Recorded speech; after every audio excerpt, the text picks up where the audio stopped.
All right. Can you hear me? Am I audible? Am I able to be heard? Hello, hello. Welcome back. I am back after my long hiatus.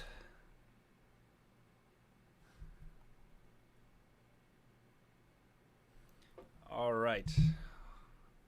Let me make sure people know this one's not going to be 4 hours, so you don't have to worry about curfews or anything like that. This is just hopping back in. I want to get onto a streaming schedule, something like a. Sorry, I move every time I move. As you can see, the camera moves. My whole monitor shakes up and down. Uh, it's gonna be this is just the initial coming back, catching up, saying hey, and then uh, next week I'm gonna be on more of a schedule. I have another video that I'm working on. Well, I have a few videos that I'm working on, but another video that's gonna go up ideally Monday morning. I don't want to do like two pre-recorded a week and stream 3 times a week. I don't know if y'all can handle 16 hours of me a week, but I don't expect you to because that would be insanity. You need a life worth living, family, friends. All right. Anyway, let me do something really quick.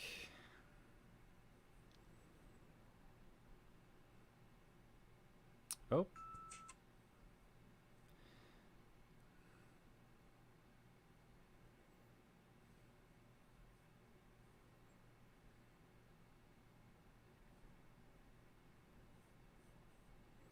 All right.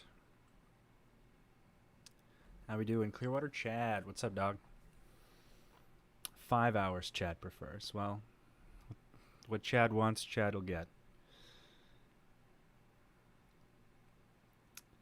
Okay, because we're going to go over a couple topics. I just want to make sure that I can get this up. Make it count, you know?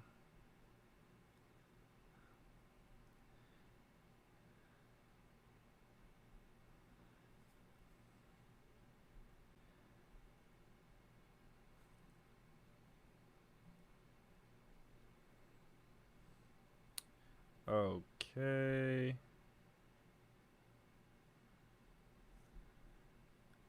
Let's. It's not Chad. It's really mini Chad. Interesting. Hello, Ian. I'm sub to you. Much insight on your dad. Keep in mind, you're a strong young man. Everyone thinks I'm so young. I mean, I'm younger than your dad. But there are younger people than myself.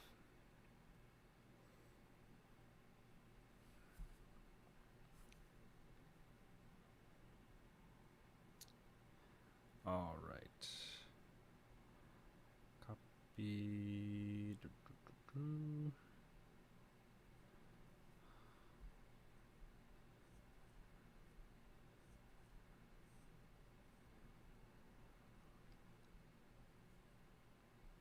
What y'all been up to? Crazy stuff been going on since I was out, which is why I kind of want to catch up in a way that's palatable. Not 4 hours, but perhaps less. Let's see what we got. Okay. Did I go to Delphi? No, I did not. My brother and sister both went to Delphi, Oregon.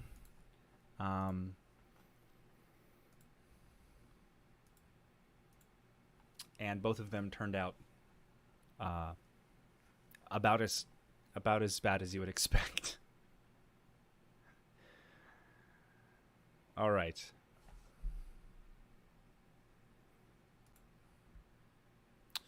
Okie dokie. Well, so what are we doing today? Today we're going to talk about some.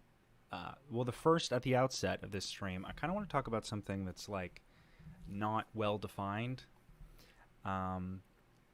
which is SPTV. The whole concept of SPTV, because there was some drama, and I'm not going to name names because it's so childish in in uh, uh, in its makeup, and so beside the point of like what we're doing here. But the concept of SPTV has kind of come up, and the idea of like who is SPTV, how can someone get involved in SPTV, and who's in charge of SPTV, and it's like this weird concept that just, I guess, was fan born. Like somebody said it and it was adopted as like this MTV sort of pickup game. I don't know what to. I don't even know what to call it. It's like it's just a little weird to me to see people who are kind of being in charge of like a monopoly, I guess you could say, on Scientology. I'm being more specifically being or having a monopoly on talking about being an ex-Scientologist. But the reality is that this doesn't exist. There is no head of SPTV. There is no leader of SPTV. SPTV, if anything, is just open source trauma dumping and reporting on Scientology. Anyone who wants to talk about Scientology in a way that is open to critical thinking, open to understanding, what we've been through as ex-Scientologists, people who are in Scientology, people who talk about, I just want to lighten it that if you've never been in Scientology, you will never really have that full understanding of what it means and the stakes that you're up against. And when we have people who were never in Scientology sort of speaking on our behalf, you run into this devil-may-cry attitude that often tends to lead to emotional decisions and making mistakes that Scientology picks up on and feeds off of. So for anyone out there who's interested in making content against Scientology, I caution you. It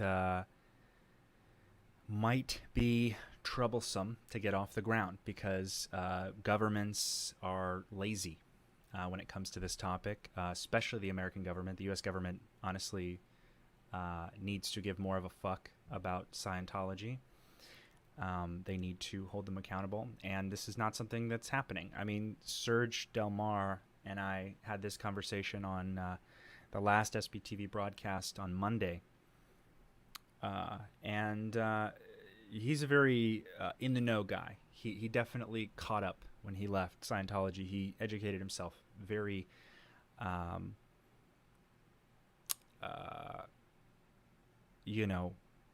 he educated himself very thoroughly when he left. He found out what was done to him and what was done against him, and he used that as a proper weapon to explain the nuances. Because you can call out Scientology as much as you want, but they are still doing stuff. They are still out there. It is still an issue. It is still a real problematic situation, and beyond the scope that people who have never been in Scientology can really fully understand. So that's why these mistakes, I believe, were made out of emotional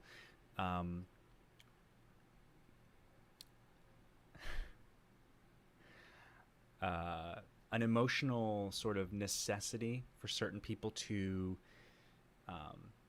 be at the bleeding edge of telling these stories. They trample over the people who are involved in the stories. And I think if you know, with all the lawsuits that are going on right now against Scientology, there's not really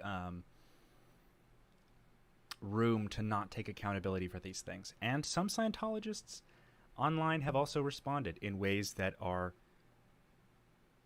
diffusing the concepts of the activism we're involved in. I think I'm thinking of a specific tweet in particular. Again, I won't name names because this is childish content I'm reacting to. This is a very childish concept. Side picking on creating sides to begin with. I mean, there are only two sides. There is people who support and are in Scientology and who support Scientology having this sort of unfettered access to do whatever they want in attainment of their goals. And then you have every other human being on the planet who doesn't want to be subjugated by a cult that will rob you of all self-esteem. And I honestly could shut both sides up very quickly. But that's something that should be done privately. So I'm still deciding on whether or not, I mean, if it gets bad enough, I will, because it's pathetic to show how weak you think your own group is. You might, you know what I'm saying? Like, if you're advocating for a group, and you know, or for the protection of a certain group or class of people, it's understandable to explain why you feel you lack the resources to accomplish your goal. That's expected, or at least allowed. But to make it into a, like, no, I'm more right about the way to handle Scientology, or, oh no, I'm more right about the way to handle my, you know, what I feel is wrong with this group. You start distancing yourself from the reality of the situation, and you begin to create a world, a new religion for yourself, and with these hard, rigid rules. Like, we aren't against ourselves, and Scientology is watching. And when you come out against people who are doing good, or at least attempting to do the job, specifically those who've actually been subject to abuse, and you yourself have no experience with this kind of abuse, or at least not enough of an experience to warrant, you know, being an expert on the matter, you come off looking really dumb and really high school drama about the whole thing. So I'm sure some of this made sense to some people, but I'm just saying it because I'm probably the most cavalier and the least cautious about what I feel like is necessary to say. I'm not tiptoeing around people on the internet, and some people like that. You know, I say what I want to say in the way I want to say it. I'm very willing to bully Scientology back, you know. So the fact that I am taking the high road and saying that there's like a more realistic, pragmatic way to handle things and don't act like a child, that's how you know it's gotten to the point where there's a problem. Now, this isn't widespread. There's a couple players here. I hope they see this, and I hope they get their fucking act together, because this isn't a game. We're not having fun. I don't think of it as a lifelong goal to relive my trauma every time on camera for however many thousands of people want to watch. I would prefer to do other things, but this is a problem that desperately needs to get handled. And if you are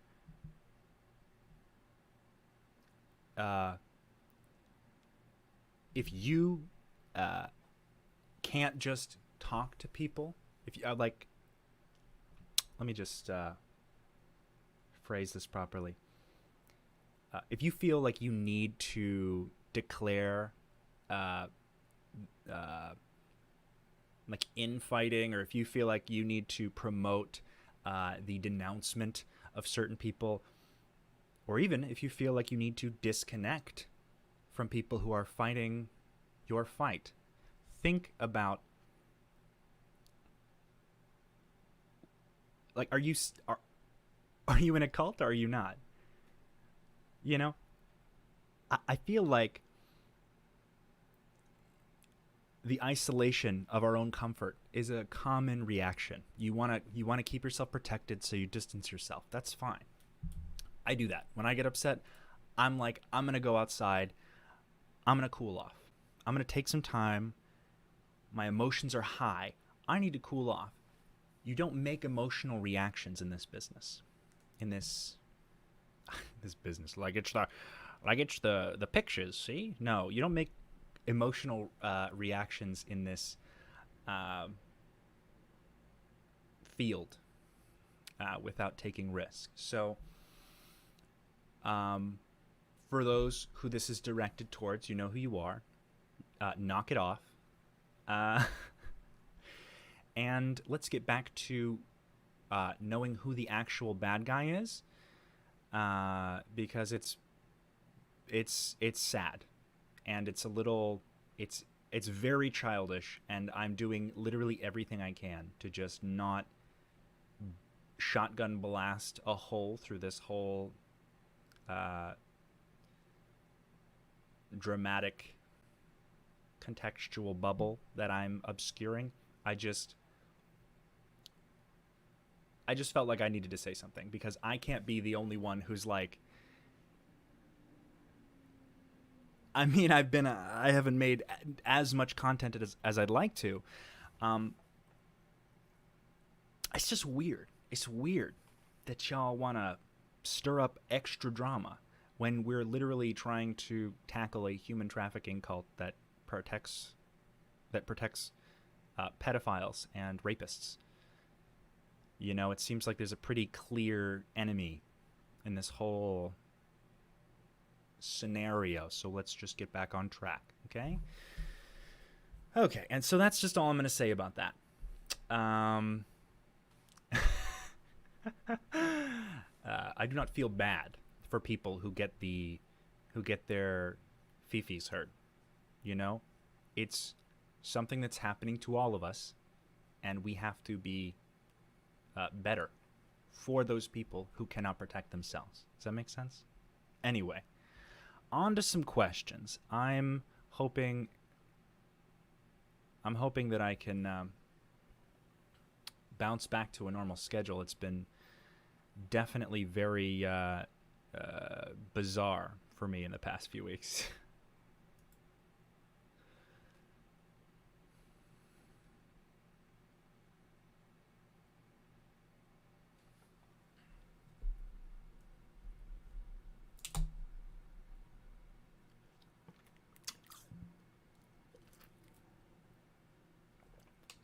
I just got Sunny D all over my microphone. I was too excited. Okay, questions. What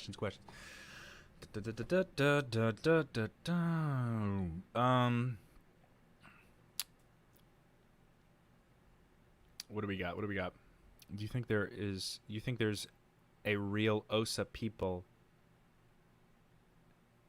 Do I question a real question? Do you think there are real OSA people in people's chats stirring things up? Stirring things up, they try, but it's very obvious. It's like super obvious when you see them in the wild. You're like, oh, and some people are just dumb. So it's really hard to tell, because OSA's like super dumb. That's why they have all their lawyers do all the heavy lifting. Like all the actual effective blows come from the lawyers and never really from OSA. So it's really hard to distinguish like stupidity from OSA. But you get, I mean, if you lived it, you know, like keywords, and you know things like that.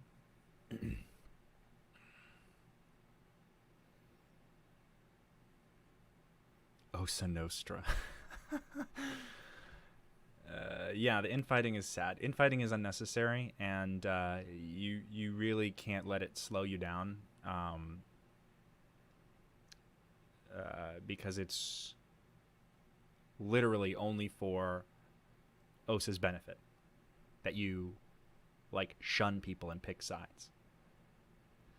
Like you cannot be dumber than to pick public fights in front of a group that is praying for your destruction. Praying figuratively. They don't actually worship anything. Scientology. I love that Serge explains in real terms. He communicates in a way that, like a Neverin, if you were asking for the idea of setting this up, points out how crazy a lot of it is. I see what you're saying. So, like, from the perspective of someone who was Neverin, who was educated highly on the subject, bridging the gap. Many people who grew up in Scientology who leave have the opportunity to educate themselves, and those who do have a good way of relaying what Scientology does in real terms. I lived a very in my teen years, I was very angsty, and so I didn't really do a lot of Scientology where I could get away with it. I went off the beaten path and got to know what it was like to be a real boy. And when I came back, it was easier for me to make good comparisons and analogous sort of, I could create analogies that would make sense to people. But Serge does it very well. He has a lot of experience. I swear I've met him before. I didn't get to bring this up, but I'm better with faces than I am with names. And for some reason, like, I've definitely heard about him in the Scientology sphere. And I have no idea if I met him or not, but I do think that he has... I do think I've seen him maybe somewhere. But he's a really smart guy.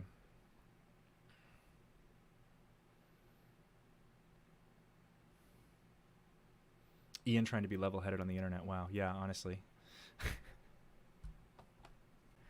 I'm kind of while everyone's fighting, I'm just going to be the one who like shoots the gun in the air to get everybody to shut up.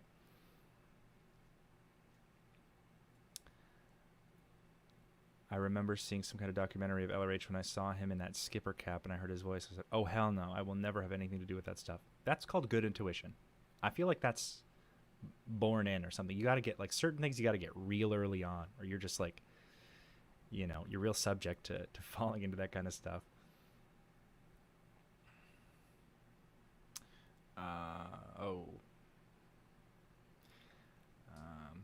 I think as more ex-Scientologists start speaking out, it's inevitable that some people will bump heads every now and then, but it's important to remember that everyone is affected. Everyone's trying to heal. And did you continue? Doesn't matter. You're right. There's this thing that I think happens where, like, when you're in Scientology, you never really feel like worth anything. You never really feel like you're accomplishing anything permanent. You're just like a cog in the machine. So to leave Scientology and to have this idea that, wow, I have this niche topic that I'm able to talk about that makes me special. That's a very, and depending on how you react to attention, and if you have the self-awareness or the self-respect to reel in any kind of, like, I want to be the famous anti-Scientology person. Like, you got to reel that in, because that's not what this is about. That gets nowhere. It's called narcissism. And you're basically, it's you have just as much of a potential to cause problems in that way if you let it if you want to be respected, that's one thing, but you should have integrity, and you should, know a good difference between right and wrong, and you should practice what you preach, and you should do the things that are right. That's vague, but you get what I'm trying to say. Like, you can't just expect to be special by wanting to be special.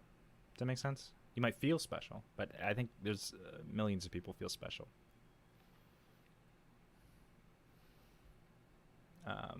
New to your channel, you're so lovable. And coming from a never-in grandma, you're so much like my oldest grandson. Long hair and all. Well, thank you. It seems to me that SPTV is very inclusive and open to having as many voices as possible. I don't like the negative vibe. Yeah, like, I'm not good with interviewing. As like I'm not like a journalist, so I don't have this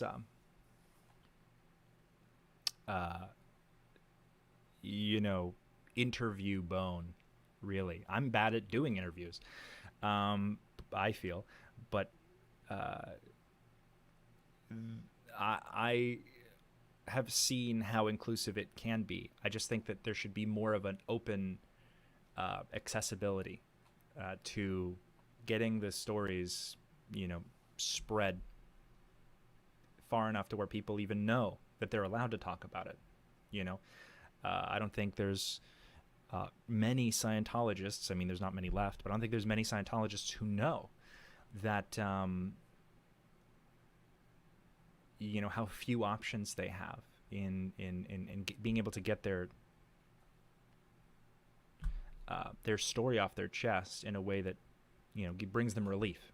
To them, auditing will do everything and more as long as they do auditing, and that's the only place they're ever going to be able to tell their story, period, is within the confines of Scientology, and it's sad.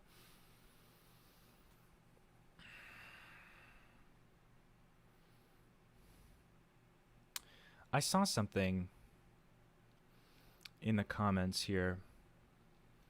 Where is it? Somebody...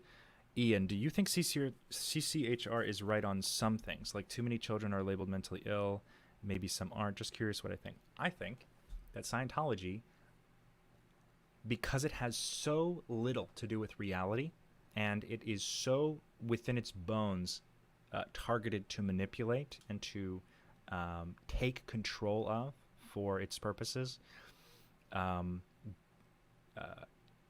good groups, so it can... so it doesn't have to answer the question, well, what good do you do as a religion? Because Scientology as a religion does little to no good whatsoever. In practice, they might believe a lot of nice things. And I'm sure some people are in Scientology for the right reasons. But they don't do anything of value, worth tax exemption, period. This is like broad consensus. So what they do is they will hijack or take advantage of causes that might have value, like the overprescribing of medication for people who don't need it. And what CCHR does is says this is the entire industry is the problem. Whereas what they do is they show examples of the misuse of psychiatric treatment. They show, they show where this industry is lacking, blame the entire industry and everyone who's ever been involved in it, and then provide zero alternative. Because the alternative to psychiatry, well, first of all, if you've ever been a patient of psychiatry in any context, if you've ever been with a psychiatrist, if you've ever taken any psychiatric drugs, you are what's known as an illegal PC, and you are not permitted to receive auditing without expensive setups. So,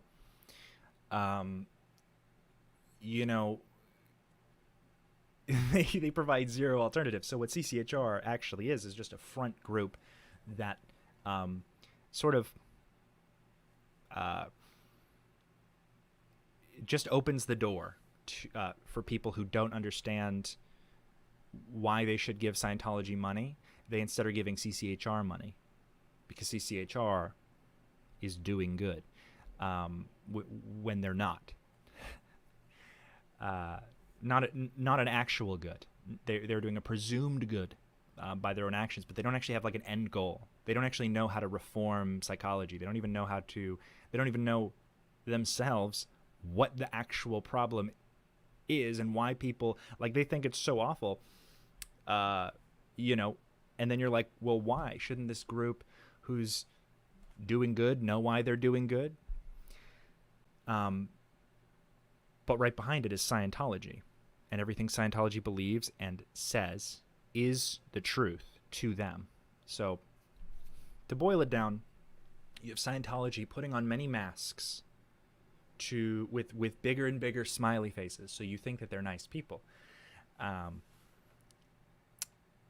There is no, and the employees of CCHR are not like, radical activists or people who, they're just bored Scientologists who don't have anything else to do. So they become sort of these violent,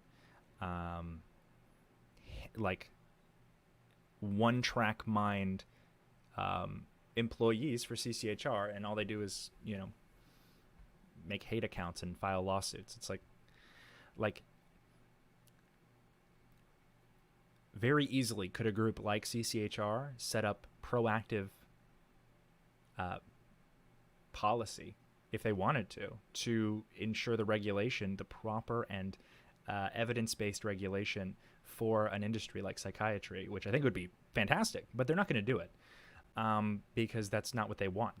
They don't want to reform psychology. They want to ban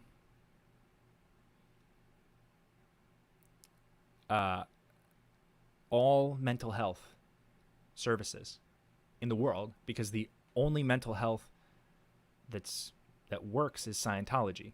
Like, the only treatment that works is Scientology. To them, it doesn't actually work. It's never worked.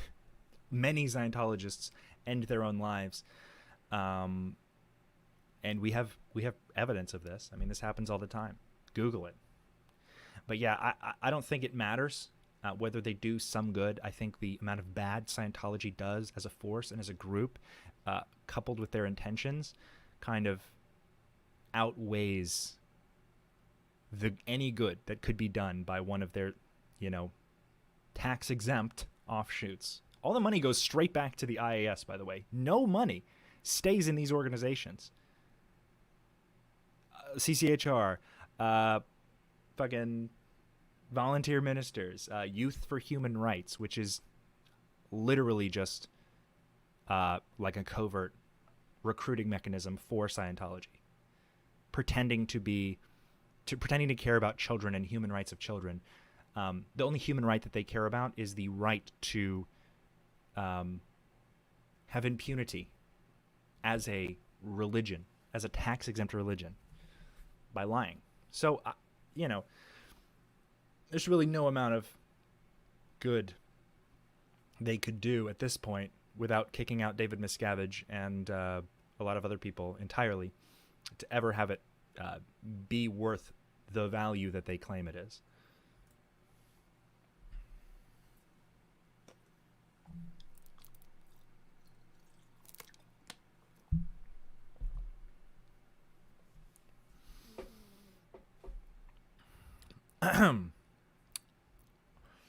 All right.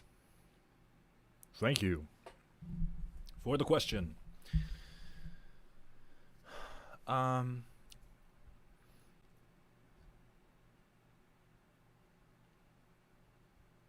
What are we doing? What are we up to? Just got off work, lying on an ice pack on my bed from my recent back surgery. Well, Angela, sorry to hear that. Hope you get well soon. Hope you recover. Drink a lot of water. Just because you're laying there don't mean you're losing water.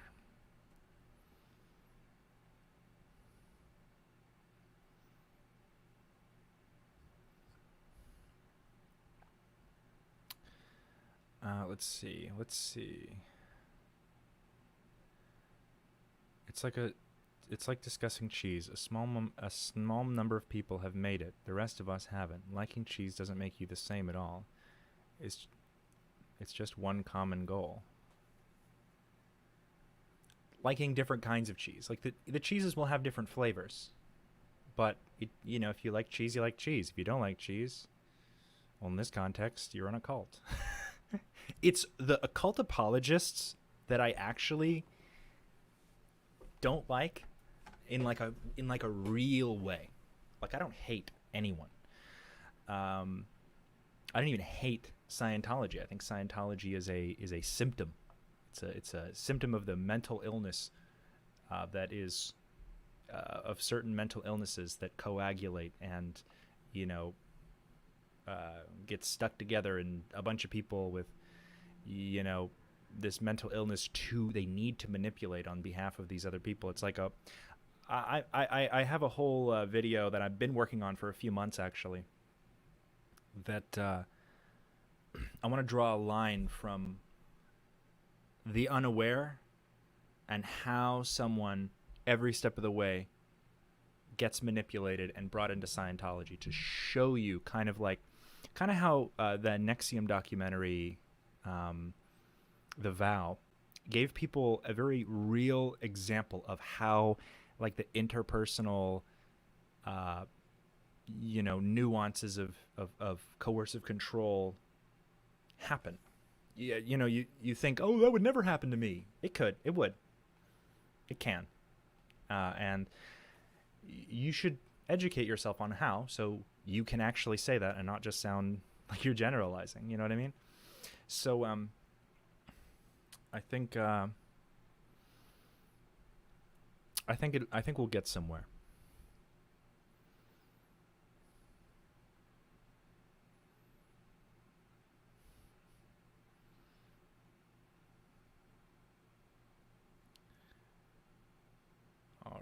All right. A lot of really nice comments. I appreciate all of you.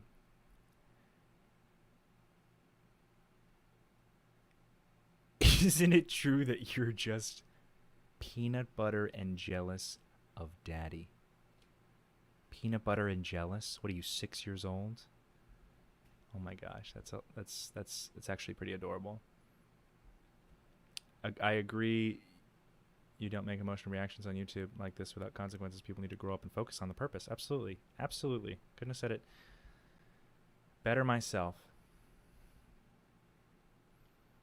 Also saying, like, isn't it true, exposes yourself. You could have just masked off and said what you want to say, Mr. Crisp here, but you didn't. You hid behind a qualifier of a question. Say what you want to say. You know, take that little hateful mask off. And I do understand that a handful of people are here because they are obsessed with their cult leader, Dr. Eric Berg, the chiropractor, who's never spent a day in medical school in his entire life. I understand that we're going to have some of those guys, and those guys don't really understand Scientology. They don't understand much of anything. But they are very vehemently against me. And honestly, I can handle them a little easier, honestly, in most cases, because they don't even know what they're upset about. They just, Dr. Berg, I like him. He says no need sugar and I get skinny. It's like, is that your whole worldview? You're willing to die on? You're willing to victim blame and victim shame and adopt a cult of personality to just protect this YouTuber that you see? That's pretty cringe, dog. Pretty cringe. Who's next?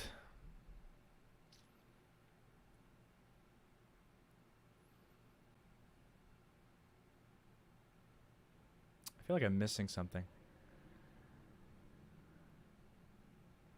There's some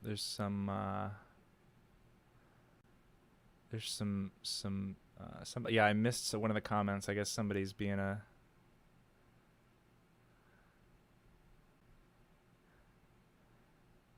see, where are you?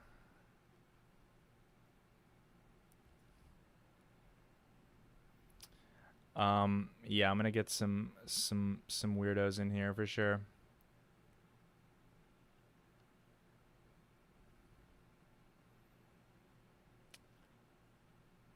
Oh, okay. So somebody's pretending to be my dad. That's so funny. You know what's funny? Where does he say? Yes, but as I'm told as we speak, Eric has been blocked, which is not proper English. You should practice your English. I don't really respond to bad grammar. Um, if it's trolling, you really need to like just step it up, like try a little bit, and then maybe I'll find it funny. Actually, he has me blocked. I reach out to him all the time to try to educate him on the destructive actions that the cult that he gives millions of dollars to, that protects pedophiles and rapists, and child abusers, like abusers of many kind, and he reads some of them, but he doesn't respond. I can see it gets delivered, so he's like unblocking to check. That's actually just lazy trolling, honestly.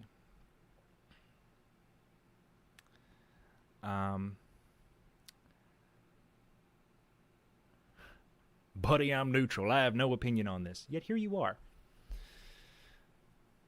You got to realize, like, trolls in like normal chats have this kind of like humorous ambiguity, because you can just make jokes about anything, and I enjoy that. I enjoy just being able to joke about anything. But pick your battles, because you end up looking more like a dick to chat and more like a dick on the replay because of the subject matter of the stream. I don't care personally, because you're just someone on their phone or someone on their computer. I don't really care. But you should caution yourself. If you're going to troll, at least try to make it funny, because otherwise you're going to catch some gruff from the people in chat. But if you start bullying people in chat, then you get blocked. That's really where I draw the line. I don't have mods, so I'm watching you myself.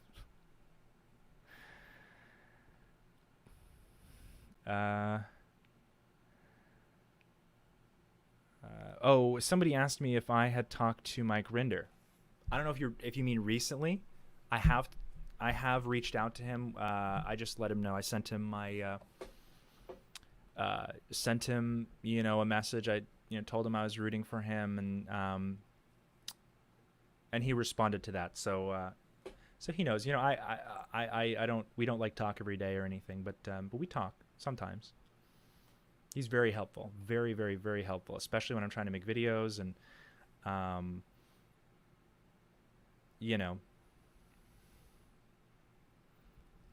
rumor. Did I say?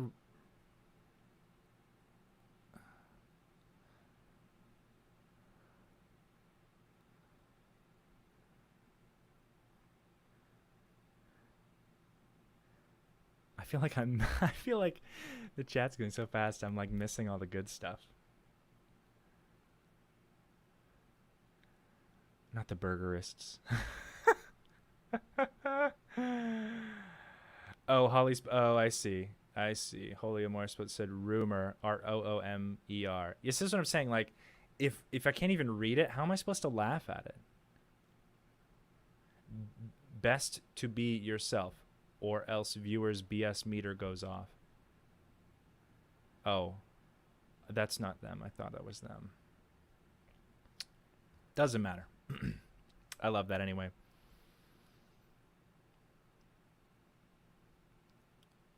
Ian, don't do this, buddy. I'm not joking. I've literally been asked. Excuse some type of. Yeah. Again, you gotta like add a joke or add like a humor. I hear people find humor funny. How much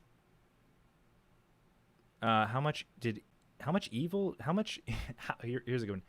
Another without English. How much evil Scientology money did Daddy give you to buy all that sweet podcast stuff? Well, actually, my father never really funded any part of my life. There was a small stint where I worked for him, and I was paid very low wages. So I guess you could say at some point in my life he did pay for my stuff, but I was never really given anything that he wasn't legally contracted, like legally supposed to give me, or it would be child abuse. You know, I had like a roof over my head, but if so, no, he didn't pay for anything in my room. I have a lot of very vivid memories of him screaming at me and yelling at me, telling my mother to yell at me, and treating me like I'm inhuman, while also like saying like bigoted and hateful things around me, trying to, I guess, groom me to be a very hateful person. Also sharing a lot of his inappropriate sexual interests with me while I was a child. So he didn't give me podcast stuff, but he did give me a lot of like deep-rooted emotional numbness. So that's pretty cool. Yeah, Amar, you're really not funny. So Holy Armor, I guess is your name. You're really not funny. So we're just gonna go ahead and you're really bad at this troll job. Where are you at? Yeah, come back when you get funnier, big dog.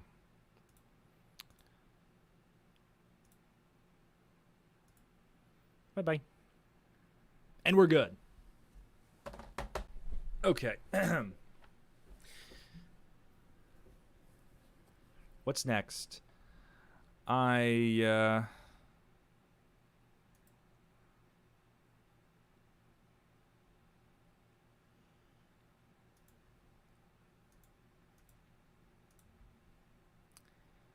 me see.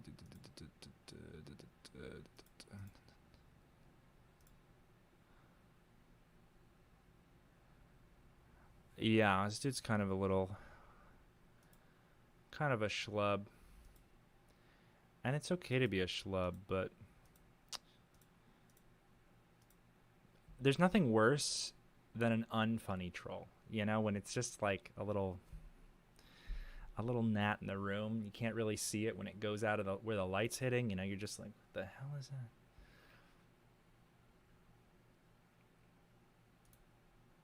I felt depressed. It was my fault.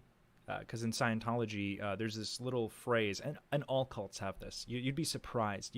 Even if you're a Scientologist watching this, you would be amazed at how many cults have this same concept of you are responsible for everything that happens to you. It's a kind of they can just say, like the thought of, oh, well, something bad is happening to me. This must be my fault.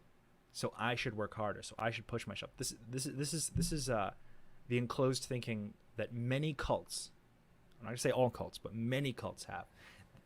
It lowers your self-esteem to the floor. And it's brutal. It's brutal. But I totally understand. I mean, you know, there's some kind of a disconnect, I think, with narcissism. I mean, narcissism is a powerful thing, so it's hard to say. Somebody's saying I'm freezing. It's my thing says I have excellent connection, so I'm not 100% sure. Let me know if let's get a freezing or fine from y'all, and let's see if there's an issue here. Because on my side it says it's fine, but some people say I'm freezing. Okay, let me see what I can do.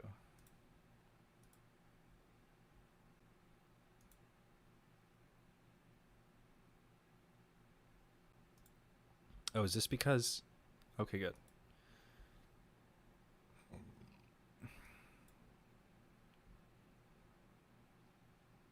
Okay, so I'm occasionally freezing.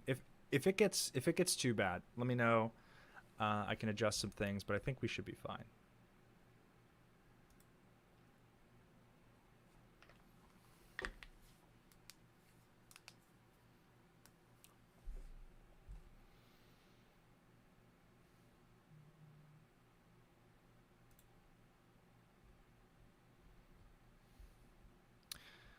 So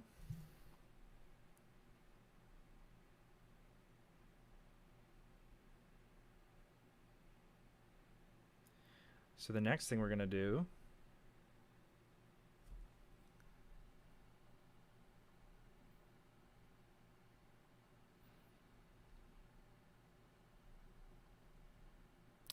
is we're going to review some Scientologists defending Scientology. Well, really only we're going to do Elizabeth Moss defends Scientology. This was something from the day before my birthday last year. Do a couple more things.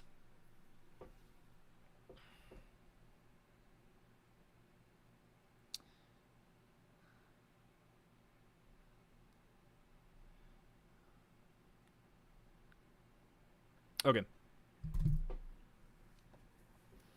I like the SP art. Thank you. Yeah, my SPTV art is special because I asked for it to be special. And the very lovely SPTV fan, I'm sure she does, she watches, you know, a bunch of SPTV people. She's made them for all of us, and I appreciate her a lot.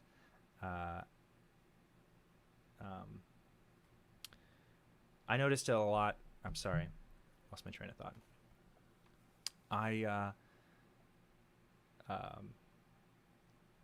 appreciate her a lot for doing that. I have a couple of these that I like, and this is just the one I like to use because it's badass. Okay. So.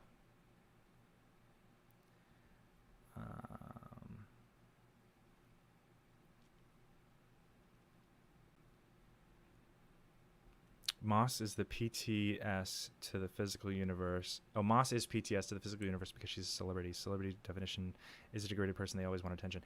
You know, it's funny that you say that because, like, you're not wrong in the context of Scientology lore. Like, celebrities are in the lore of in like the tech of Scientology. I call it the lore because it's not a technology. It's a technology in like the definition of the term, but it's not.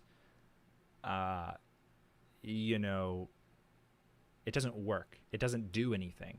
It does something because of some, like, you know, there's something to be said about like groupthink and like there's a word I'm spacing on, correlation, not relating to causation, and what's that word? When people around you are saying everything works, everything's good, that it's just kind of like a ripple effect that goes down the line. Anecdotal success is not an indication of workability. Does that make sense? Went to Gold Base last weekend. Place is creepy and dead because everyone is inside doing paperwork or, you know, sucking David Miscavige's toes.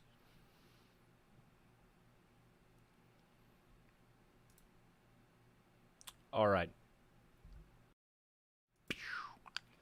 Let's take a look at this.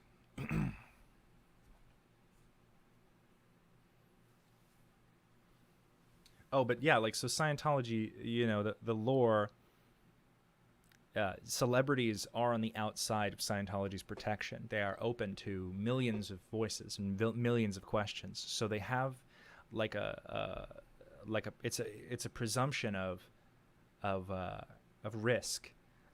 But what Elizabeth Moss does is she does this edgy Scientologist thing where she's on the fringe. Sorry about that. She's on the fringe of, you know, oh, I've heard all the crazy stuff they've talked about in Scientology, and I just tune it out. And I promise you, it's in her contracts that no one is to ask her about Scientology. That's why Tom Cruise can do these like press tours and no interviewers ask him about Scientology because it won't get aired because it's against his contract. It's against his like literal PR contract. I can tell you if I met Tom Cruise in the wild or if I saw him at a premiere, I would ask him the very poignant question of, why are you still supporting this cult? Why haven't you denounced Scientology for all the awful things that they've been doing? So let's check this out, huh? All right, so I would just encourage people to find out for themselves, is like the tagline that you're fed. You know, just tell them to read a book. Like, you're not going to explain Scientology to somebody, so just tell them to read a book. You want them to do the cult indoctrination themselves. You can ask professionals of religion about, like, if you can't describe your religion in like a good paragraph describing what you do and how you live your life, if you can't do that, you're probably in a cult. If you have to have the other person do all of the work so that you can not engage in that conversation about what do you do? How do you make sense of these things? Like, if you have to cut a line there so that you don't have that conversation, you're probably in a cult. Yeah. And she's in a show where she is in a cult society. So I haven't watched the show. But from what I understand, she is literally cosplaying her own life in like a more dramatized, dramatic way. Here's a fact. This is from Ren Graves, April 29th. So a day before my birthday last year. Fun fact, I'm a Taurus. She wants people to read science fiction books. Yeah, it's great marketing for her science fiction cult.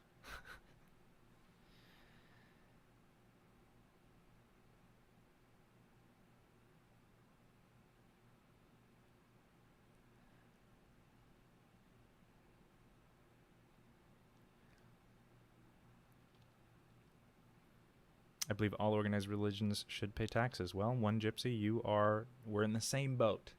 I think the whole public works aspect has gone far afield, and we are kind of past that. We're past that point, where like the churches are tax exempt because they're doing good things for the public with their own donated money. They're not doing that anymore. They are molesting children and trafficking people to make profits that go to higher ups who either are molesting children or like it's crazy. I mean, I get that like self-guilt of just before I get into that, I get that like self-guilt has a lot to do with like people who are ashamed of themselves turning to God. I get that, like a deep shame, and I'm sure some of that shame comes from like, if they're born with pedophilic thoughts or whatever. But like, we do now know that it is something wrong with the brain. So it makes a lot of sense to me that all these pedophiles are in churches, especially the churches that have the strictest and tightest punishments to hold yourself to avoid these thoughts. And then they internalize those things and do them anyway, because there's no guarantee that religion works perfectly for anybody. That's just kind of something I think some people believe for their own, self-sedation, personal comfort.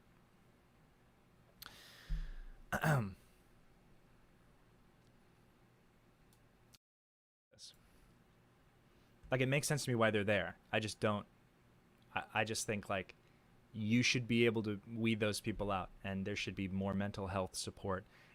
Spend $1 billion and take the world's best psychologists and find out why these people want to touch kids. Like, find out what part of their brain has to be broken for them to do this, and then address the issue. Do something, propose something. It's a humongous problem. That's just on that. That's like if I was in charge, that's what I'd do. Couch, thank you for the $10. I forgot what it was called. It's called a super chat. It was nice seeing you on Monday with Aaron. I enjoyed it. I was supposed to be on the Monday prior, but I've been moving all of June, so I really didn't have access to my computer. I didn't have access to anything, and I'm not gonna haphazardly record a video on my phone because that's just not how I feel like I would succeed. Anyway, here's a fact few people would argue. Elizabeth Moss, is one of the greatest actors of her generation. Oh, I would argue that. I would argue. Perhaps not.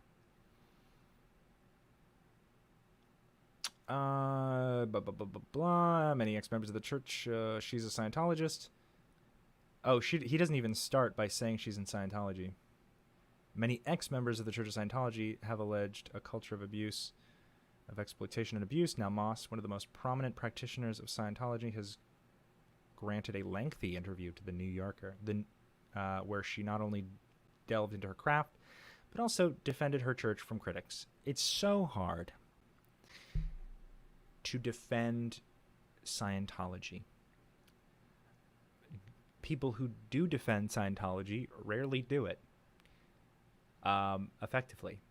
You really can't defend claims. You can't defend anything. You have to say everything that you don't read with your eyes is a lie. Anything you don't see with your eyes is a lie. This is, this is a very classic. I doubt she's going to address any specific claim at all without saying some people, don't look up the definitions of words and they should do that. Or, I thought the same thing. And then I started actually reading it. Read a book. It's like, grow the fuck up. Explain it for once in your life. Lou Ray, thank you for the super sticker. Appreciate it. Lou Ray STL. Blah, blah, blah, blah. I don't want to come off as being cagey, she said. If you and I just met, just hanging out as friends, I'm like an open book about it. But I don't want people to be distracted by something when they're watching me. I want them to be seeing the character. I feel like when actors reveal too much of their lives, I'm sometimes watching something and I'm going, oh, now that she just broke up with that person, or I know she loves to do hot yoga or whatever it is. Okay.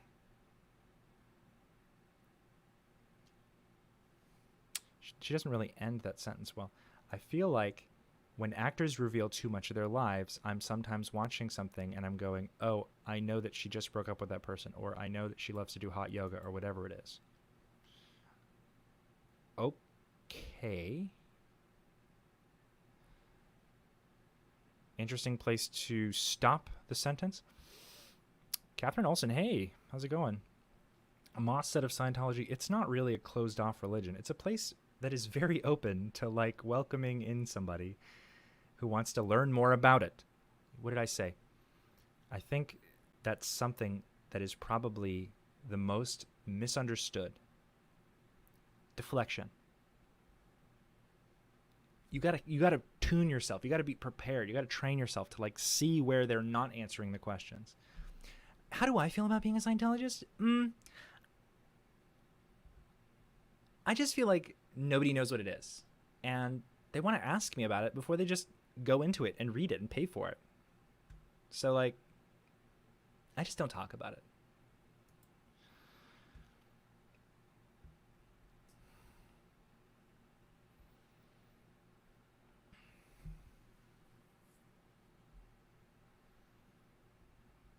All right. When asked about fans who struggle to reconcile with the radical politics of The Handmaid's Tale with Moss's place in such a church, she said, I would just encourage people to find out for themselves. I've certainly been guilty of reading an article or watching something and taking that as gospel. She was trained on this, by the way. She was trained. She drilled exactly what to say.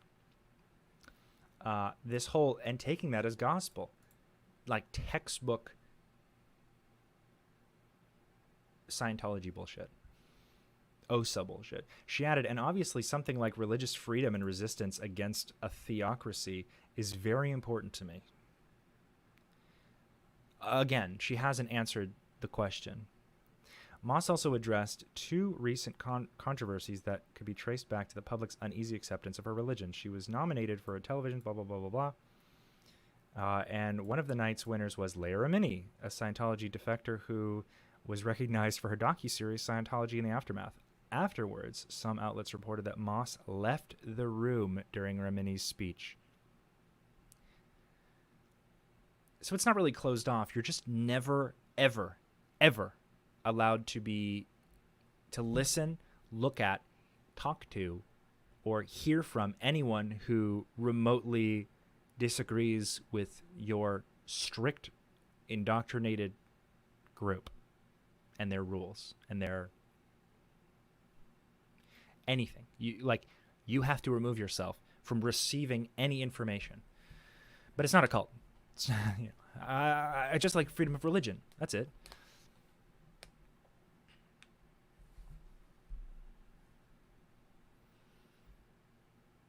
Doesn't want to come off as cagey. That's the Moss family trait. Her dad was pretty cagey, where all the Chick Corea money went. Chick Corea recently died. I'm sure. I'd love to know. You know, Chick Corea is in such a niche genre, and this is what I think it is. He has as many. At one point, he had as many Grammys as Beyonce, but no one could ever name a Chick Corea song. No one knows.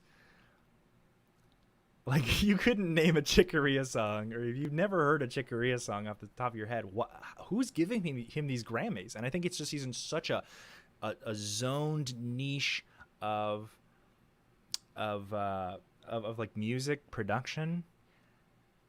He can like fly under that radar of like, well, there's not too many people winning, like shooting for these.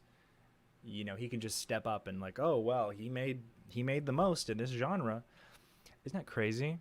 Because like the only time I'd ever heard anything written by Chick Corea was like at a Scientology event when he would be on stage at L. Ron Hubbard's birthday doing the "Happy Birthday to you, Ron," and he's just like going ape shit on the keys, you know. Vacuum sealed skin to those bones. Let me tell you, that man looked rough for a while.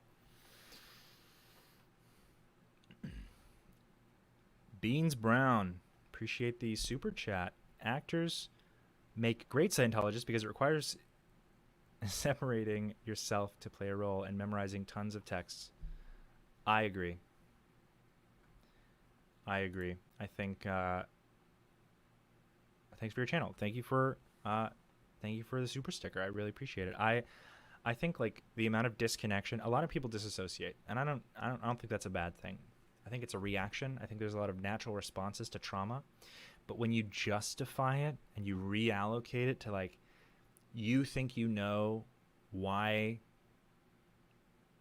like where all of your trauma comes from, and you fully understand your trauma before you've ever like been to therapy or looked into it. You know, Scientology does not encourage the deconstruction of trauma. Scientology is like, it's kind of like a therapy bullet that's supposed to just blow through every problem you have. And you, from whatever limited education you're at, are supposed to cognite on the reason why everything was, or that problem was the way it was. Like, you need to explain your way out of the auditing session. So you come up with all sorts of stuff. I'm sure she thinks that she knows where her edge comes from, but I promise you, Elizabeth Moss is just as brainwashed. And the fact that she is that closed off from learning, from educating herself, from being compassionate, because to Scientologists, and you can ask any current Scientologist, do you feel bad for people whom the church has neglected or harassed or attacked? They won't even broach the subject. The amount of hatred and dismissal and cognitive dissonance that you have to have to kind of turn that part of your brain off. Elizabeth Moss might seem nice, but I highly doubt she gives a shit about anyone who is in this kind of her view, especially people she works with. But she made it onto a show, so she's gonna fake it till she makes it. Well, it's almost like there's something recently where somebody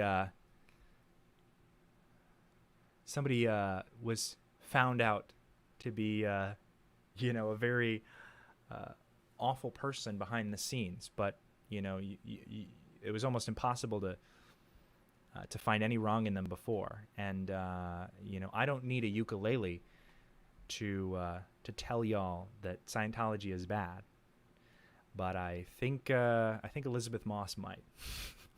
Not if the ukulele would help. Oh, did y'all see that video, that Colleen Ballinger video? I've had that song stuck in my head. What a psycho. I've had that song stuck in my head all week. Now that's real evil. Let me tell you. She would do great in Scientology.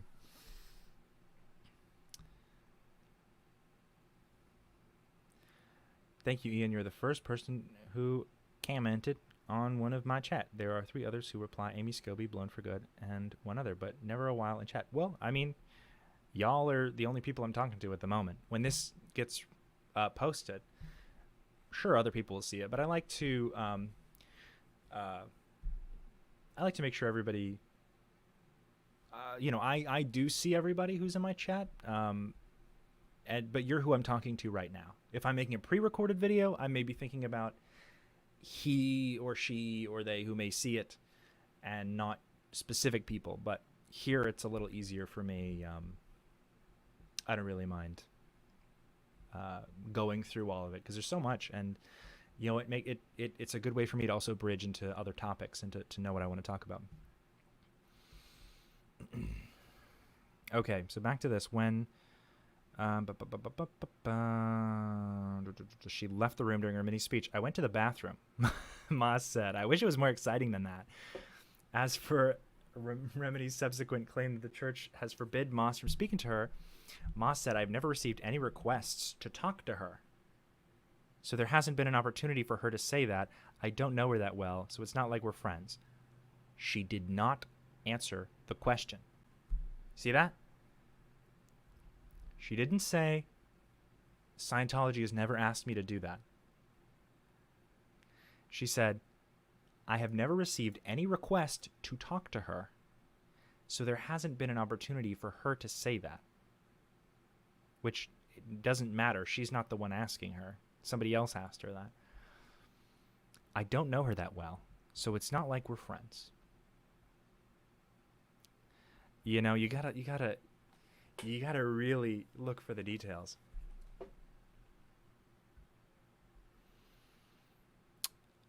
Beans Brown back again with the super chat. Appreciate it. I'm starting to believe ex-Scientologists would make a great real therapist, as they would understand so much about the human condition being broken and healed. A lot of ex-cult members and people who left abusive relationships and abusive groups do become therapists. I find that they're some of the most empathetic people I know. I know a lot of people who left Scientology, and I know a lot of people, who you can relate to, and who I relate to in certain ways. I'm a little kooky and out there, but I feel like the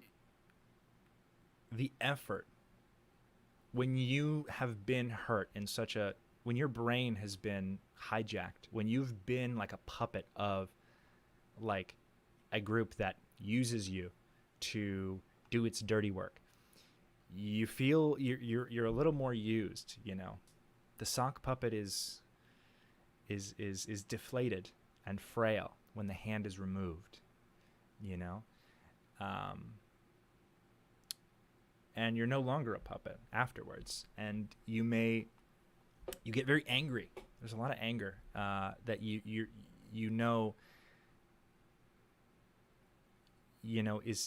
in there, but you have to find constructive ways to channel it. You have to keep going to therapy. You have to remind yourself that you're not stupid for having believed this or having done this. People who actively decide to cause problems and manipulate, and there is a line where you can sort of no longer be forgiven in that area, like David Miscavige or, in my opinion, Tom Cruise. A lot of people have rolled back their publicity. Giovanni Ribisi doesn't talk about it in public. Tom Cruise doesn't even talk about it in public, although he is a massive piece of shit. A lot of other people, I think there's like a good, what's his name? Marty Rathman is, in my opinion, a pathetic coward who has crossed that line as well. I think he should just stay in Scientology, because he obviously has no idea. He has no life outside. He's made that very clear. He made his bag, and he's protected now by, a cult that's going to be dead in 15 years. So, there's a line where you can't really forgive, but most people aren't at that line. And also, most people aren't in Scientology. It's a very, very, very small group now. So, I've talked to therapists who left cults, and we're not so different.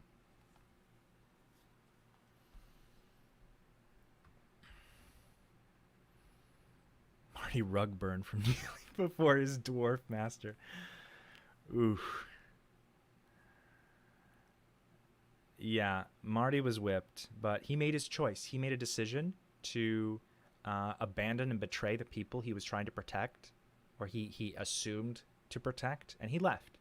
He left them, and he turned against them, and then made videos trashing them. People who are literally just trying to recover from monumental lifetime abuse. Creator clash next year, me versus any Scientologist. Me versus my dad. If my dad wants to get in the ring, creator clash 2024, I'll beat his ass. He is literally made of glass. This man will not fight me. But dead ass. I'll beat everyone's ass. I'll beat Grant Cardone, easy dub. My dad, a little too easy. So, I mean, it's not a fair fight, but I'll do it. Tom Cruise, again, a little... I think he gets some good hits in because he works out, but I would still crush him like bug. I am too big. I've seen him in person, and he comes down to like below my nipple. That's how short he is. Yeah, any of them. Tampa Brad, who I have a video from.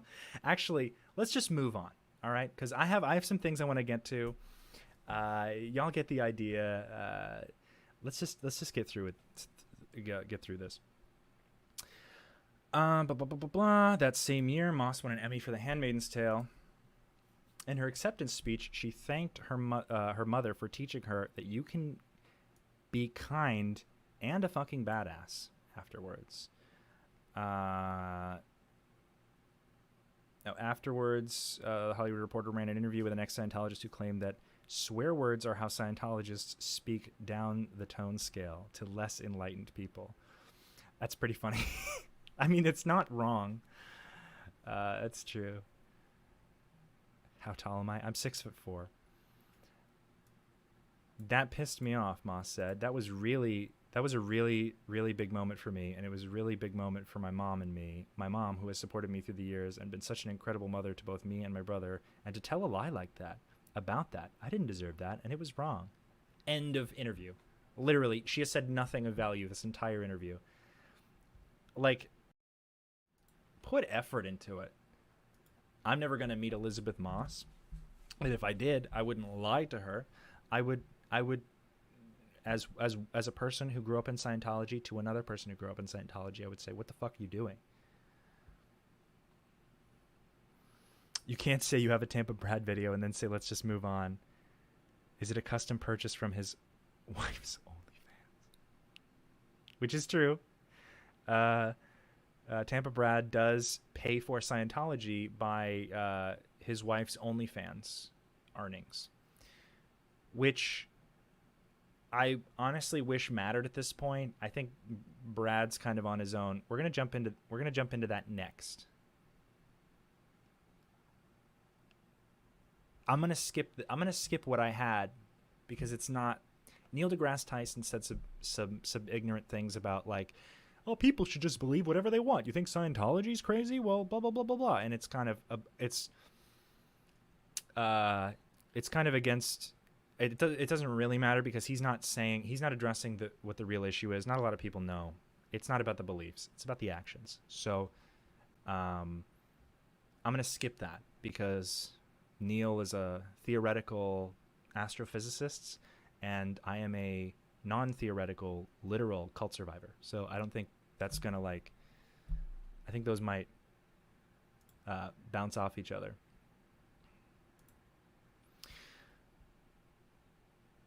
Tampa Brad. It's Tampa Brad. Now, I never covered Tampa Brad as a creator. I'm going to be using him for a video that I'm working on, my next video, which I hope will be out on Monday. It's it's like a quasi video essay meets my personal feelings on the matter. But he's sort of irrelevant in this whole thing, although he tries so hard. I find it endearing, and it kind of inspired me to cover the it inspired me to kind of dig into like, why is he so passionate about the things he says and his defense in Scientology when it is so aggressively clear that he does not benefit from sharing this information. He is actually like, it doesn't benefit him from Scientology. It doesn't benefit him. For those of you who don't know, I mean, I'm sure many people here know, but Tampa Brad is a guy who is just a guy from Tampa.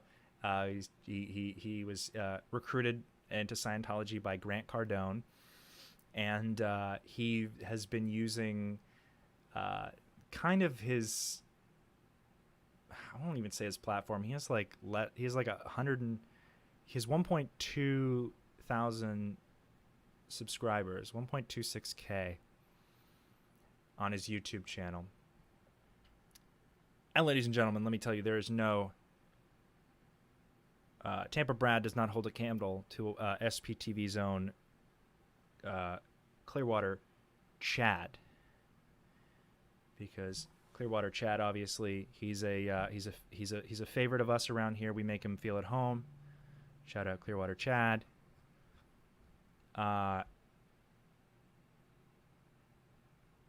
So we have, so Tampa Brad has already been outstaged in his own game.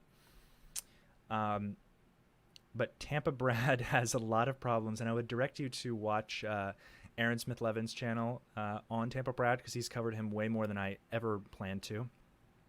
But Tampa Brad does this thing where he pushes first and understands later. He does not know enough about Scientology to communicate it in the way that he does. So I found this video that he did recently. I don't know. Are y'all ready for this video? Because I could talk about anything forever, literally. I have a severe problem. I cannot stop talking. I will find something to say about any topic for an endless period of time. I'm sure it's a mental illness, but y'all are going to benefit more than I will from this information. I'd hope it at least be entertaining. All right. So this video is titled "Why Scientology is the Religion of the Future." Warning, not politically correct. That's how he chose to That's how dejected this guy is. He chose to put that in the title of his video. Now, he gets about as many views as he has followers. And as you can see, comments are turned off, and the like counter, even though they removed likes, the dislike counter, his like counter period is disabled. So I have a what do you call it? An extension on my browser that allows me to see the like counters, even though YouTube turned it off. And I cannot see Tampa Brad's like counter, which means in the back end he has shut that off and made it private because he is so dumb. But yeah, it did also come out that his wife has an OnlyFans, and so I'm sure and I'm sure it does very well. She's very attractive. So Scientology has maybe a future funder, maybe not in Brad, but Brad's wife for sure. You know, as long as she's paying all of his auditing bills and paying for his intensives and his courses, I mean, Scientology will take money, and that is technically a legal way to make money. So it just depends. You know, sex in Scientology is seen as, when you get deeper into the lore, it's seen as a degraded form of the consumption of beings that's just above like eating other people. So it's like, I'm not even kidding. Scientology, and you really have to get into the weeds. You really have to like study all the courses and do the auditor courses to really learn how much he thinks about this. But Scientology views the act of sexual intercourse as a deeply degraded behavior that Satan's spirits use to, like, next to consuming them cannibalistically.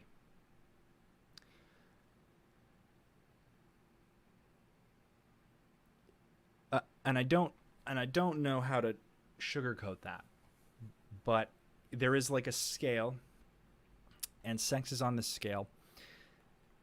I think it's in the middle. I gotta find it, but there's a scale of, maybe somebody will know. But eating people, eating bodies is on this scale, right next to sex. So you can kind of see where the attitude of sex, and then you get policies like pain and sex, which is a policy that everyone who's ever masturbated in their entire Scientology existence has read or been forced to read, which basically says that, like, if you like sex, you are promoting pain, and if you're interested in sexual degrading behavior, it's like, it's been a while since I've read it, to be honest, because it's total bullshit. But maybe I'll do a video on that. Anyway, I'm wasting time again. Forever. Oh, somebody said something about. Hey Ian, happy to see you on live today. Hope you're doing well in your life. Thank you. Now I have seen, it's from the Degraded Daughters of Dianetics. I've seen your channel around. I haven't had a lot of time to watch. I've been unpacking. I catch glimpses and clips. I saw you on Aaron's. Saw you were on Aaron's. I caught a bit of that of your interview with Aaron. But thank you. I'm just vibing. I'm chilling. It is very hot outside, so I am. I have 2 fans pointed at me. It's a little known secret. I catch fire if I'm not cooled down at any given time. I am very hot. Constantly. Temperature-wise. All right. Tampa Brad. Let's listen to this. Let's listen to what Tampa's got. This is what his first name is. Tampa, obviously. Let's see what Tampa's got to say. Hey, what up? It's Tampa Brad. It's a Saturday morning, and I wanted to shoot a quick video to tell you why it's my opinion that Scientology is the religion of the future. And I know that's probably... So right away, he's given up any credibility by claiming this is his opinion. What you're going to notice is that I'm just chilling out here in Cedar Rapids. What you're going to notice is that Brad doesn't like to describe things. He tries to describe things, slows down because he realizes he can't actually like talk about what Scientology, what is said in Scientology because of all the insanity, craziness. But Brad gets off on the idea that he can be just like Grant Cardone if he just acts like Grant Cardone. So you get this little everything he says or doesn't say is already lost on the credibility. You see, he has the Bridge Publications box from probably ordering or sponsoring somebody by donating on behalf of somebody for books he does not need. So this is he's already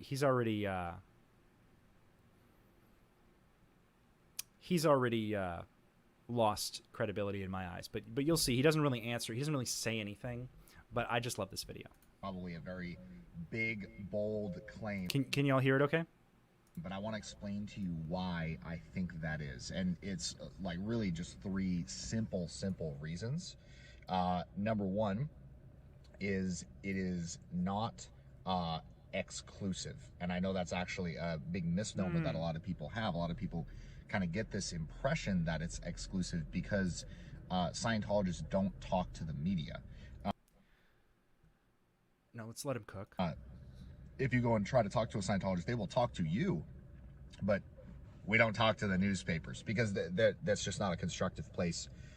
They don't give useful information. They're what you would call merchants of chaos. So, you know. So he's skipping over the part where he's supposed to explain that he's learned all about these things in Scientology and everything he says is sort of classic PR handling in Scientology. Like, he's not actually explaining anything. Like the Merchants of Chaos, which is a very common L. Ron Hubbard employed fear tactic to kind of ascertain, like, there's like a secret cabal of people who are against us, and you know they're propagated by these merchants of chaos who are paid to make everything good look bad and make everything bad look good, and they have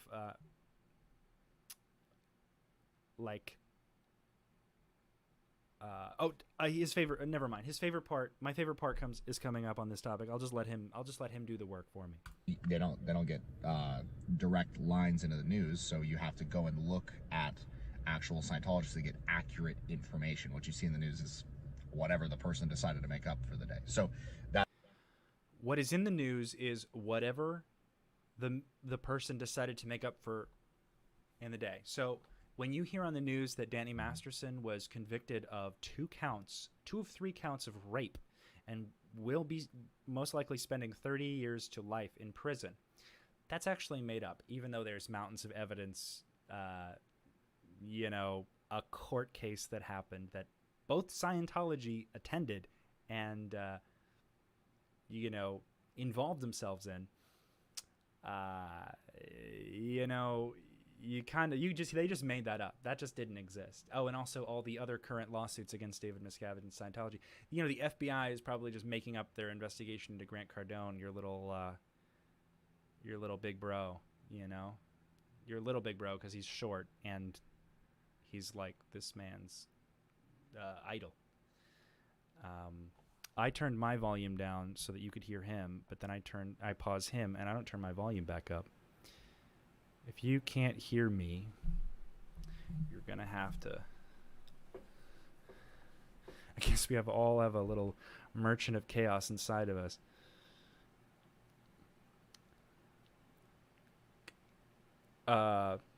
Your mom has a merchant of chaos inside. I'm not gonna do that. Let's get back to the video. That's one thing is inclusivity.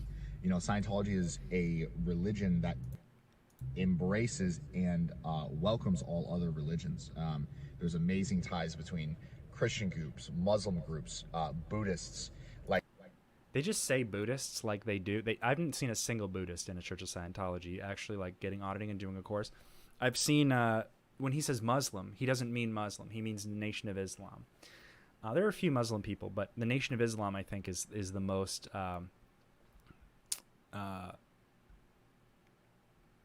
is I think where most of people who consider themselves Muslim enters Scientology, because Scientology is not for everyone. Scientology is meant for people who can afford Scientology, or who can afford to make money off of people making money, spending money in Scientology. You know, everyone that signs up because of Brad, a portion of their money that they're spending on Scientology goes to Brad, if he can manage to do this. So for every person that he gets in, he gets paid, which is motivation for him to do this. Motivation a lot of Scientologists have. It's what you'll hear is called a field staff member, or an FSM. It's just somebody who gets paid to recruit people into Scientology by Scientology. It's kind of like a giant MLM, if you think about it. Scientology is like a really big multi-level marketing scam mixed with business cult, like mixed with like self-improvement stuff. Like it's a self-improvement cult that mixes in like an MLM structure. Yeah. You know, and Keith Raniere, who ran Nexium, the business cult, he studied Scientology. And he took stuff that he learned from Scientology to make, like the intensives, and the suppressives, and all these little things that he did. He saw it was successful in Scientology, and he just thought, well, I could make that better, and then branded women, and created a sex cult. So yeah. Like it's not like, oh, we're right and you're wrong. It's like, okay, we're right, you are also right. It's not a there's no make wrong. Tell yourself that. Keep telling yourself that. That's one huge thing, is there's no pushback against other religions. It actually seeks to help. In fact, during COVID, seeks to help. Further along in Scientology, you actually learn that there is no God, and that Jesus probably never even existed anyway. Like in the lore of science, in the books, L. Ron Hubbard talks about this. And he uses this as like by the way, there is no biblical God. There is just this technology that is lifting us out of the same cycle of endless blah, blah, blah, blah, blah. Like they use your faith against you. And I know this because I used people's faith against them when I was in Scientology. And you gotta like be careful, but you don't believe in God as a Scientologist. You are a God in Scientology. Everyone, they have different rules and different ways that they describe it, but Brad is just being his own little plushy mouthpiece for something he believes is going to make him very rich. Scientologist groups at their own expense. I wonder if they're still having prison dance parties for that psycho. For Keith Raniere, there's probably one or two of his members, of his followers, still just dancing out there, probably. At no expense to the other people, sanitize churches all over the world so that they can reopen faster, because the basic belief is that religion and the ability to practice your spiritual beliefs is a basic human right. And you shouldn't be deprived of that by some bullshit disease. Pardon my French. So,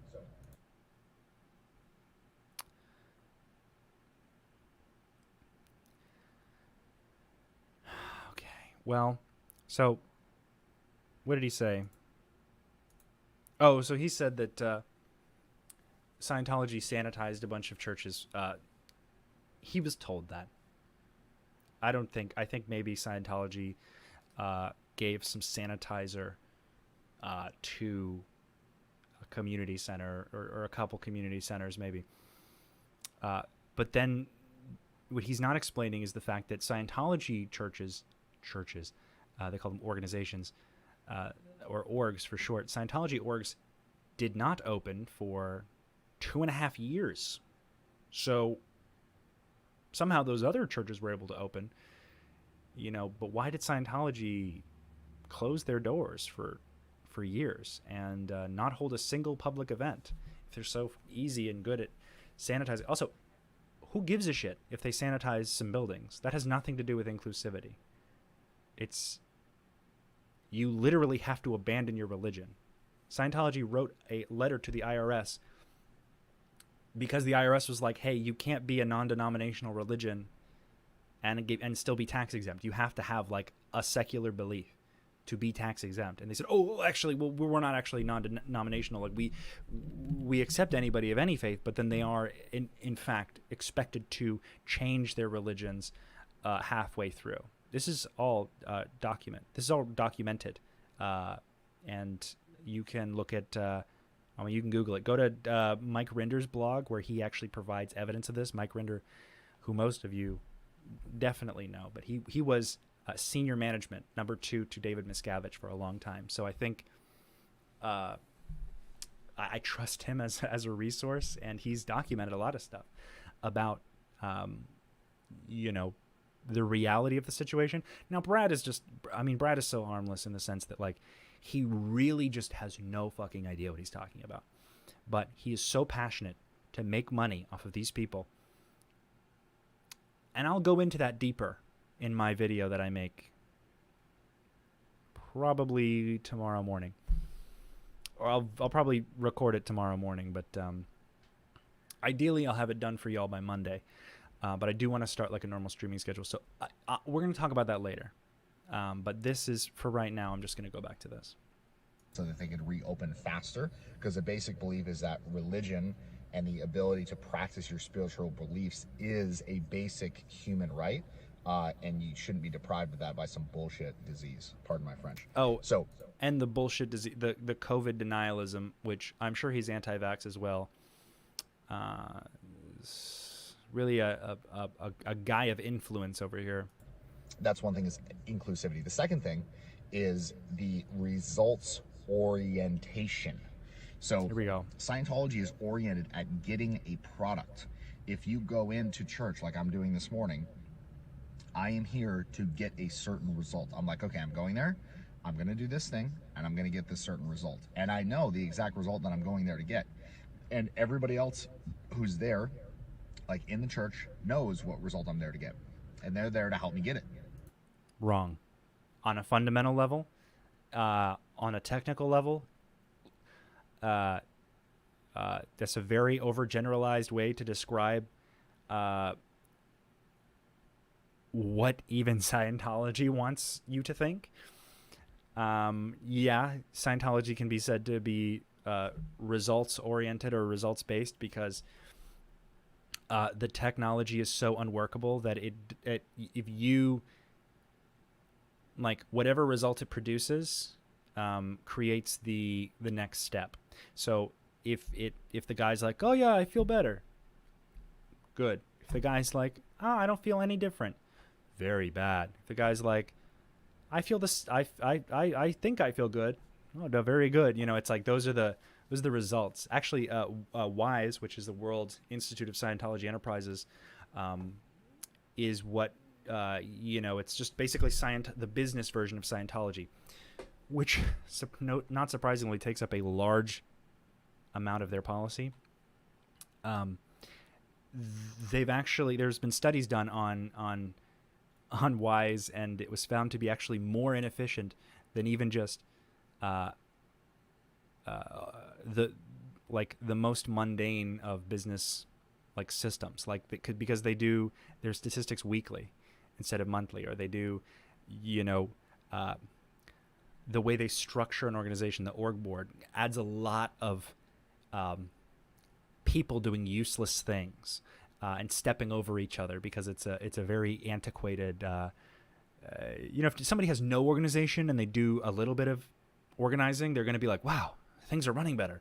But then you get into the problems where like, oh, I'm doing my stats weekly and my statistics weekly, and it's impossible to tell whether I'm doing better or worse because there's not enough time to get enough data. Anyway, I've forgotten what he said, but Oh, probably the getting a product. Yeah, he's just talking about like I think his interpretation of um like the organization, like the org board and like the organization technology, like he's kind of like oversimplifying and then exaggerating to create an effect of you're never going to leave a Church of Scientology unsatisfied, which is pretty stupid, to be honest. I'm there to get it. Because like that's not how Scientology works. And they're there to help me get it.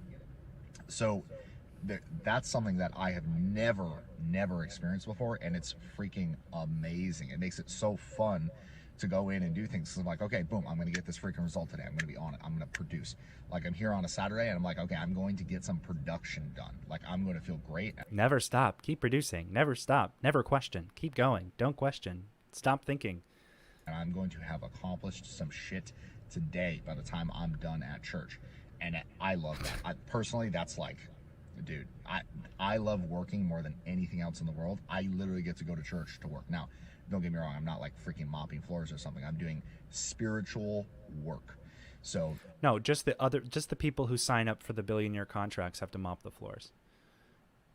Oh yeah, billion-year contracts. He loves working more than anything because in Scientology, not being productive is you might as well just be dead if you're not productive. So this mindset is never stop, keep going, never stop. If you're stopping, what's fucking wrong with you? You're stupid, you're awful, don't stop. Good, you're going. Do more. You know, it's like it's the way, you know, when cult people have those big culty eyes and they're like, yeah, no, everything's fine. Oh, thank you so much for asking. We love that question. That's actually caused by exhaustion.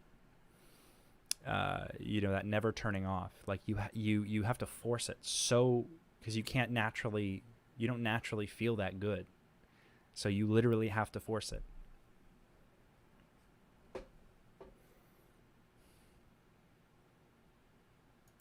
That's the second thing. And then, you know, results orientation. And the other thing is there's very predictable results. There's literally like a sheet of paper for almost anything you do, and it says, okay, this is what you're going to do. This is what you are expected to get out of it. And you do it until you get that thing that you're supposed to get out of it, until you feel you got it. It's not like somebody else says, oh yeah, you got it, you're good. It's like, do you feel like you have it? And it's based on your own evaluation of what's happening, not somebody else's evaluation of you or of what you're doing. So that's not good. There is no end point until you tell us what the end point is. We won't let you leave until you find one that we ascertain is satisfying to our needs, but there is no way to find out whether you're truly happy until you're happy. So we'll lock you in a room with a guy who will interrogate the fuck out of you until you give us satisfied answers. And then you gain responsibility because we tell you you do. This man is, what Brad is not doing. How come Brad makes no sense to me? Because he's not saying anything. Watch this video 100 times. Don't watch it 100 times. You shouldn't do that. I wouldn't wish that on my worst enemy. You could watch this video 100 times, and he will not have said a single thing because he does not know what he's talking about. What was I saying? Like,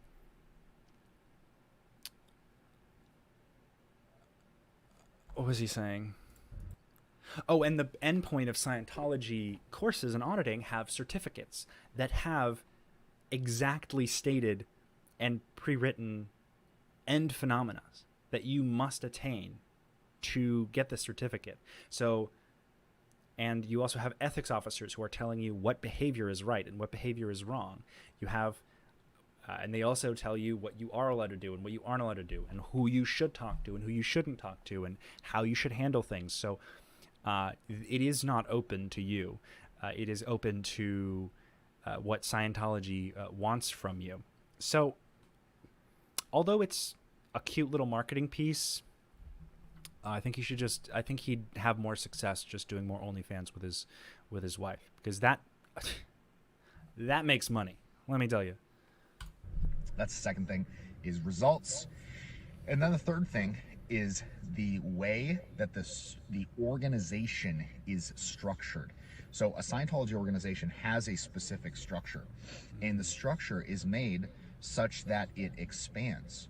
Every church staff member's role has an expansion role, like they have a role in the organization's expansion, because it's results based. It can actually be set up like a business where you can track, okay, are we actually delivering enough? Like, it's because it's result based. This tax exempt organization can be set up like a business. Now, Brad doesn't know enough about tax exempt law, tax law to know that. I'm not saying I'm a tax lawyer, but I know enough about tax law to know that is an exclusive dequalifier for being tax exempt is being a business, a for-profit business, which is what it is. He's trying to be Uncle G so hard it hurts, honestly. I mean, and I have another video. I'm going to cover that in another video, but let me tell you, his pupils are so wide. It's a little scary. But he's cuddly, isn't he? He's a little adorable. We got his hair all nice and groomed. Probably plucked his eyebrows a little bit. You just kind of want to squeeze him, don't you? Squeeze his little cheeks. I don't want to talk to him because he's a rotten brain, but he looks like a pop figure. He kind of looks like he should be a spokesman for like a German chocolate company, like a German chocolate manufacturer. Like he's got the lederhosen and he's just smiling. He's got the rosy cheeks and the chocolate bar. I'm not saying Augustus Gloop because I am not trying to body shame this man. But he does have a sort of adorableness to his whole thing here. Also, the fact that he is saying almost nothing. He could be reciting. He could be like listing out why Friends is the most elite show ever made, and you would get out just about as much. Like, this isn't changing anyone's mind. You would get out just about as much as you would from this video. He'd make a great Keebler elf. Honestly. If we take donations for X, Y, and Z services, are we exchanging them in a timely manner? Like, are we actually getting people on and through their courses and winning? And are we producing the results that we are telling people we will produce? So it's tracked and monitored all through the organization, and it's statusized. There's stats on everything, and graphs and tracking. So what?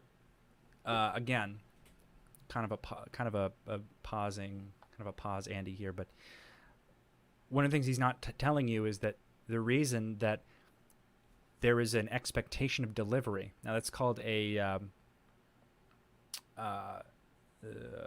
Let's take auditing for instance, because there's something called well done auditing hours, which is basically auditing that has been. Oh no, what's the stat called? It's not even that. I mean, that is a statistic, but it's not the one I'm thinking of. The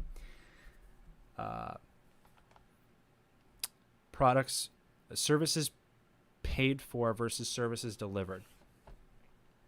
Basically, is what it tracks, and because the livelihood of the organization depends wholly upon that certain statistic. We have what is called stat pushing in Scientology, which is supposed to be against the rules unless you're the management of any particular org or the management of like at Gold or higher up the chain. They push the ever-living fuck out of you and everyone around you past the point of standard technology all the time, just to get that number up, just to get the statistic number up, so when they hand it to the higher ups, they don't get eaten alive. This happens all the time, and it's not a lie. If you've squeezed and wrung out, the proper procedure to to get that result, even though everyone's uncomfortable about it. The number's still up there. If you've never been in a Scientology organization on a Thursday before 2 o'clock, count yourself lucky, because you are more of an object than you are a person. And all the products that he's talking about, all the, all the completed goals, all the completed Scientology stuff, it doesn't work the same for everybody. I mean, some people, like Brad, are way more susceptible to cult indoctrination.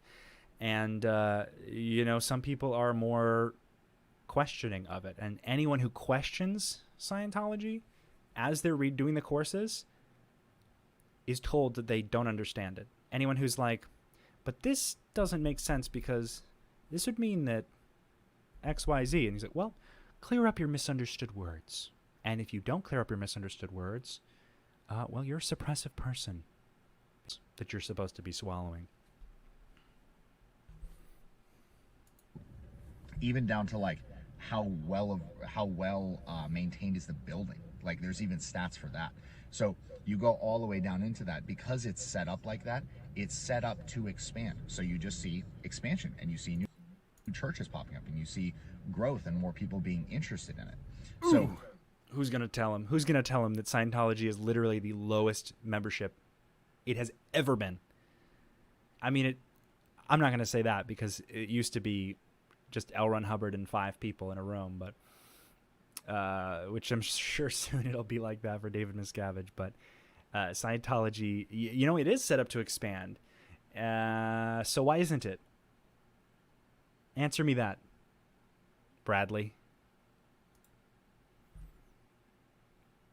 I just love that. I love that. I love that. It's set up to expand. That's why you see it expanding. And then you as the consumer are just supposed to be like, is it? Oh yeah, it's expanding. Sure, because he said so. Fucking lunatic. That basic structure, it's just set up to win. And all this was created by L. Ron Hubbard. And actually, one thing that I love doing is I love taking things that I see happening in the church, and I'm like, oh, I love how they do that. I'm going to implement that in my business. That's not me putting religion in the workplace. That's me viewing a successful. Isn't divulging trademarked management technology on YouTube illegal or something? The management technology we were using in the 90s would sue you if you did this with their stuff. Well, Scientology as a cult has been sort of reeled in with its ability to just sue people carte blanche. What Brad is doing is perfectly legal, but frowned upon. I think he believes he has well intentions, and I think he deals with people who understand his intentions are well, but literally no one asked him to do this, and I'm sure that management would be much better off if he never did this at all. He is literally embarrassing the fuck out of these people. Action, and then saying, oh, I'm going to take that idea and apply it in my business. And that's what I love doing. And I do that not just with the church. I do that with other businesses. I do that with freaking nonprofit groups. I do that with advertisers.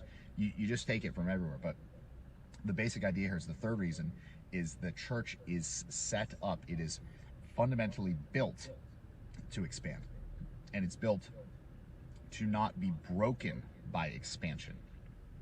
Some places they expand, and the expansion actually breaks them. You see that with a lot of businesses, other groups, nonprofits, stuff like that. It expands. You see that with multi-level marketing companies like LuLaRoe. You don't see that with Scientology. You used to. It's funny. He says this. Scientology, because it doesn't get this kind of business ever anymore, anywhere, except for maybe Flag. But Flag gets like millions of dollars a week from all sorts of different places around the world. Also, there's like a fee. You have to send a Flag for various other reasons. Like a Flag has it built in a lot of income sources. So it likes to, it extracts a lot of money from the membership base. But even back in the 80s when the Dianetics commercial came out, or the Dianetics ad campaign, no one told the orgs that it was going to happen. So when they did release it and people were like, what's Dianetics? It shut down so many orgs because they were not remotely prepared with the tech that he's talking about. You know, they weren't remotely prepared to deal with it. So they had like, people were just like, well, fuck this. You can't deliver. Like most of us are just going to leave because it's, you know, it's taking forever, and because they can only service, like, it's such an imprecise technology and they're using it. So, they only have so many people to use it. So historically, what he's saying is incorrect. He doesn't know anything about the history of Scientology that wasn't spoon-fed to him from a info panel in the org Division 6 area. To a certain point, and it's not set up for growth, and the expansion is what kills it. So, the Church of Scientology is not set up that way. It's built to expand. So, that said, those are the 3 reasons why I believe Scientology is the religion of the future. If you are interested... There we go. Then he's going to plug himself. So I like that he does cap it on both ends with that I believe. So he doesn't actually have to prove anything. Nice try, Brad. But we're gonna maybe next year. You know, I don't think this is the hill you should die on, big guy. But I'm gonna do something. I have some things I'm trying to watch before I do another stream. But I'll get all that done this weekend. I'll have this video ready for y'all on Monday. Let me go through the questions now that I'm done with most of the bulk of what I had planned for today.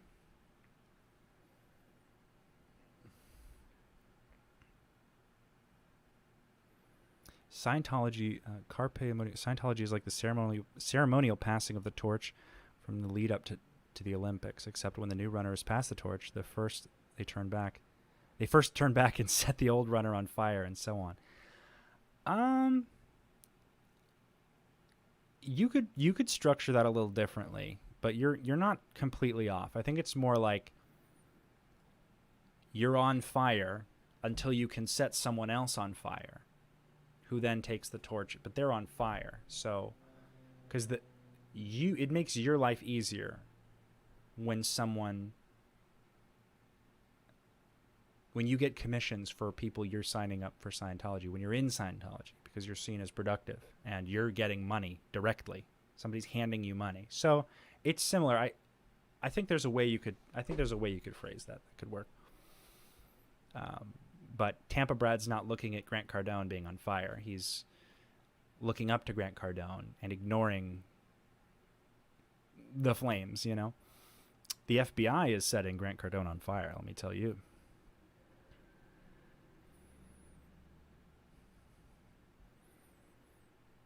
Brad's wife is stunningly beautiful, and Brad is like a 6.5 at most, and also a cringe Scientologist. That, yeah. On top of everything, I really hope she leaves one day and starts a YouTube channel. That'd be cool. I mean, you know, I think she has more job security than he does. I will say that. What else we got? Lots of word salad chefs on YouTube lately. Let me tell you, he loves his buzzwords. He thinks he's like the first guy to ever say this, when he was literally recruited by Grant Cardone, who has done all this shit. Well, he is going to church. Oh my gosh. Thank you, Jeff, for the super chat. Sorry, off topic. Were you around when Scientology tried to open an office in Landmark Mall? I printed packages of Scientology scandals and left them all over the mall. That's so funny. My mother was the mission holder for the Church of Scientology Mission of Alexandria, Virginia. Her name is Karen Berg. She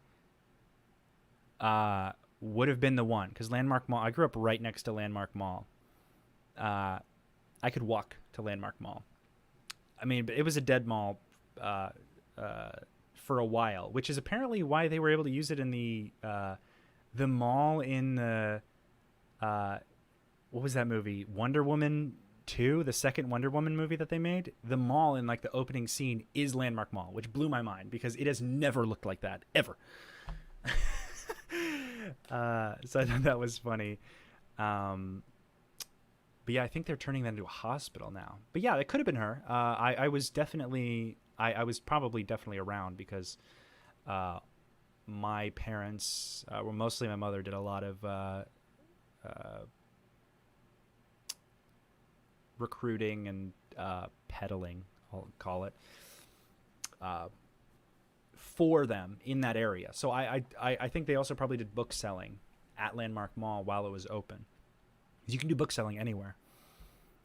It's very hard to sell these books consistently and get people to sell them, have it make sense to them, because you're selling Dianetics, which is like you're not just supposed to sell any Scientology book. You're supposed to sell the book. Like there's policies that say, oh, you sell the book that sells the best, and it's based on like the fact that Dianetics sold out in like 1950, and that people haven't like figured out that that's not that it's incomprehensible nowadays. So you people are selling this book that nobody wants, and because it's a lot of American and English content around Scientology's controversy, it's actually relatively common to prey on people who don't speak English. In Atlanta, there was a lot of preying on the Hispanic community of Atlanta when I was there because they hadn't heard of it because they have their own shit going on, you know. And yeah.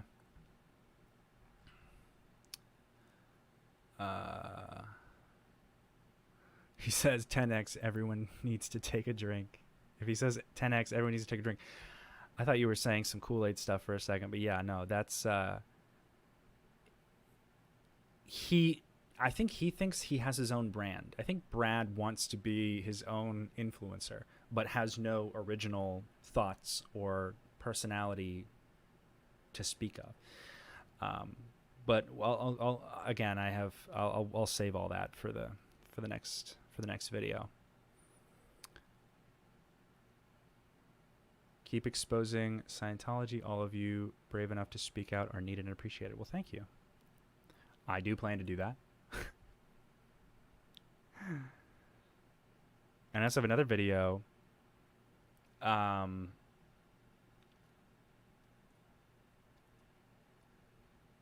have another video that I'm working on by a interview I did. And the interviewer was... I'll just say he had very little intention on actually publishing the interview. And what I found out kind of led me down a rabbit hole.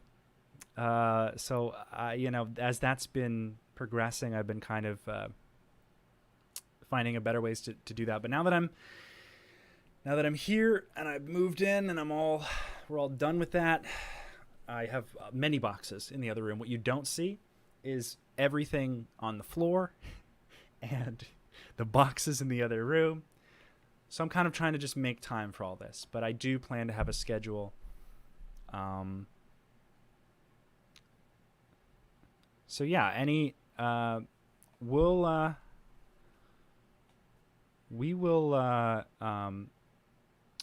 just get the last few questions here. Maybe I'll look over the comments, and then I think I'll wrap up for the day.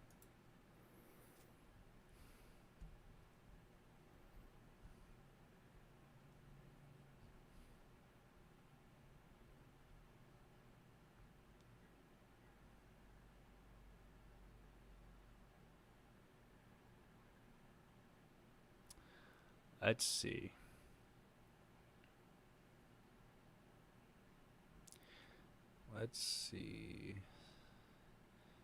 Keith Raniere. Free Xenu Project. Thank you for the super sticker.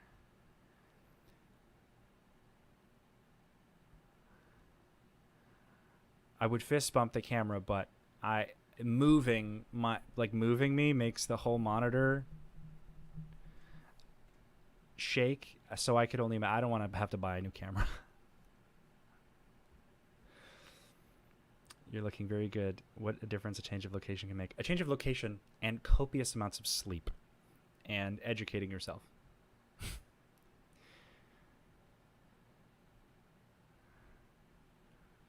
My dad worked security at that mall when I was pretty young kiddo. I doubt he remembers, but I'll have to ask him about it. You never know. Not sure really he could do anything about it, but security. Hey, are you soliciting in this mall?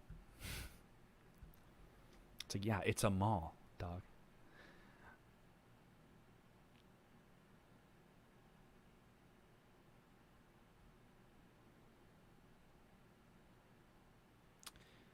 All right. Well, that's all I got for y'all.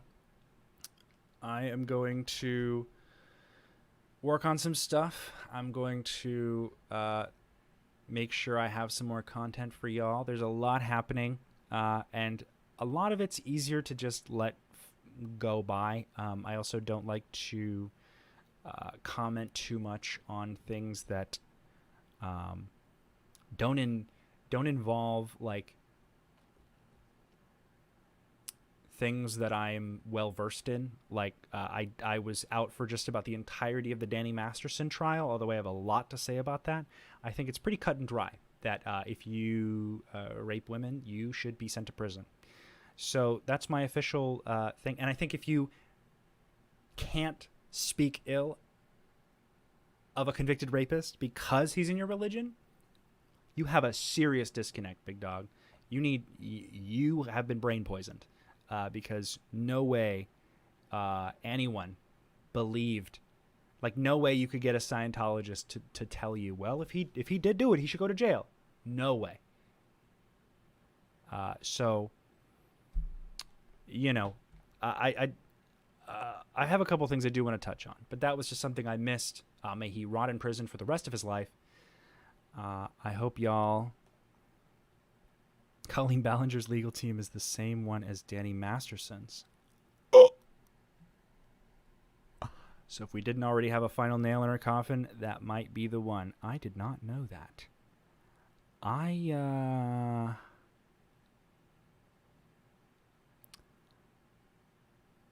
Let's all pray to Xenu for Colleen Ballinger's return from the Theta, the Theta universe.